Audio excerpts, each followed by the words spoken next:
हरि ओम जय श्री राधे कृष्ण जन चैनल आपण मानक स्वागत। आज आसतु जानिबा तुलसी वृक्षर महिमा और महात्म्य। तुलसी गछर महिमा केते कहबा, तांकर महिमा तो अशेष। विशेषकर कार्तिक मासरे तुलसी को जो माने पूजा करती से माने धन्य अटंती। भक्ति चित्तरे जो माने तुलसी को आराधना करती से मानक सुकृत केते कहबा। द्वार देश माने दांड मुहरे तुलसी गछ को रोपण करी गछ मूल सबुदिन पानी दबा, एहीपरि सबुदिन पूजा करिबा। मन और वचन द्वारा जो पाप करिथिबा तुलसी वृक्ष पूजन द्वारा सबु पाप नाश हो जाए। तुलसी वृक्षर गोटे पत्र हस्तरे धरी जे शुद्ध चित्तरे पूजा करिब से सकल व्रतर फल लाभ करे। सेही लोकर अंगरे पुण्य वास करिथांती। आउ जो माने तुलसी महात्म्य मुखरे कहती सेमानंकु सकल तीर्थ और धर्मर फल प्राप्त होइथाए। तुलसीर प्रदक्षिण सबुदिन कले ताहार आउ कौनसी तीर्थ दिबार प्रयोजन न थाए, कारण तुलसी मूलरे सकल तीर्थ वास करिथांती। तेणुकरी तीर्थ तुलसीर पूजा कले अशेष तीर्थक्षेत्रर फल लाभ हुए। तुलसीर महात्म्य एमिति जे तुलसी पूजन द्वारा ब्रह्महत्या दोष मध्य दूर हो जाए।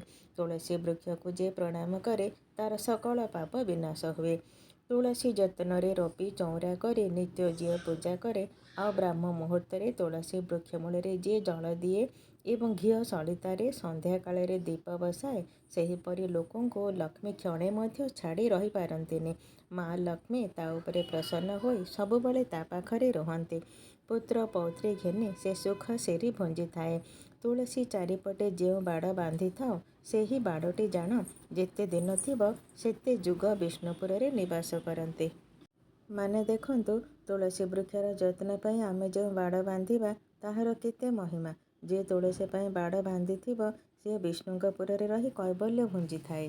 तुलसी मूलरू अन्य बासी किंबा अपवित्र सफा करी निर्मल करिब, तुलसी मूलर अलिया सफा करिब सी भी जाती विष्णु लोक को।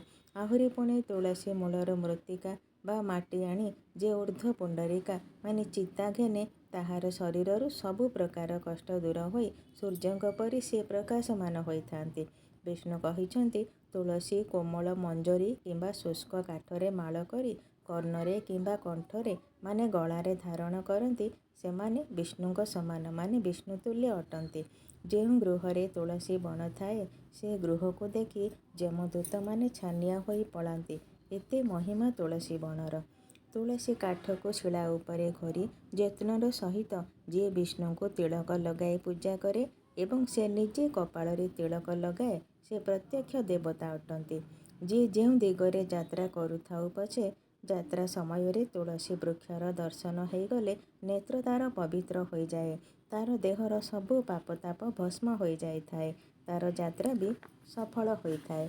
जो माने तुलसी गछर छायारे माने तुलसी गछ पाखरे पिंड दियंती बा पितृश्राद्ध करती सेही लोकर गोत्र सहित 7 कुल समस्ते मुक्ति लाभ करी विष्णुपुर रे जाई बसंती।